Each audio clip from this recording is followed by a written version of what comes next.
Okay, guys, I just saw The Rise of Skywalker. Um, lot to talk about, a lot going on in this movie. Uh, Tons of details, all the feels. It was really an amazing movie. Wow, I'm just going to have some time to process this movie and to think about everything that went on, because as I said, there was a lot going on in this movie and a lot of things to go back and think about and piece together. So I'll have a little more to say when I get home. Okay, I'm back home and I've had a little time to think about this movie. Wow, guys, I am blown away. Uh, the first two movies in this trilogy, The Force Awakens and The Last Jedi, uh, were that they left most Star Wars fans with a lot of questions and just a general feeling of disappointment. At least that's kind of how I felt. Even though I did enjoy the movies overall, it was like the writers and director Rian Johnson just didn't have a good idea of what the appeal of the franchise is. Like they were trying to rewrite characters and storylines in a way that was not consistent with what we know of the Star Wars universe. Now, I saw the original Star Wars, A New Hope, in 1977 when it debuted. So yes, I am a purist. I love the original films. I was in elementary school and I remember how huge that movie was. The hype surrounding that was just enormous, not like anything we'd ever seen before, because the movie was not like anything that we had ever seen before. It was groundbreaking. It was new. The score that John Williams wrote for Star Wars was just amazing. There were people who trying to get in to see the movie, wrapped around the block, lines and lines of people. It was really a neat thing to be a part of and to remember. And moviegoers had never seen anything like it, and that only grew with Empire Strikes Back and Return of the Jedi, and I think that's why this franchise is still so beloved. Uh, this movie has a new director. Rise of Skywalker is directed by J.J. Abrams. He's already well known to sci-fi fans for the recent Star Trek movies, at the TV series Lost and other things. He seems to be trying to piece together a lot of the plot holes left by The Force Awakens and The Last Jedi. I'll have to say he does a pretty good job. I was really happy with it. I've read in various articles that he actually wanted this movie to be two movies so that he could bring everything that he had in mind for the ending to the screen.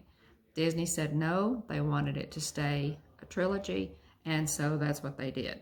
That said, this movie does move really fast, and so you don't have a whole lot of time to absorb the current scene and the information on the screen, and it comes at you really fast before they go on to the next scene. So I really recommend that you go to the bathroom before this movie starts, because it does move fast. It has a runtime of 2 hours and 22 minutes, so just be sure that you're comfortable before you sit down. If you get up to go get popcorn, you will miss something. You will definitely miss something, and you don't want to do that because it really is a good movie. As we saw in the previews, there is a new droid, and he is adorable, and I immediately fell in love with him. And that's all I'll say about that. I don't want to give away too much, but you will love him. He is one of my favorite parts, as BB-8 was when he was introduced in this trilogy. I went to the first showing of the movie in our town, so there were a lot of hardcore fans in the theater with me, people who didn't want to wait at all to see it. And so there was a lot of reaction to it. When the movie started, there was applause. One of the best things was when Billy D. Williams appears on the screen, and people just cheered and applauded because it was so great to see him as Lando Calrissian again, reprising that role.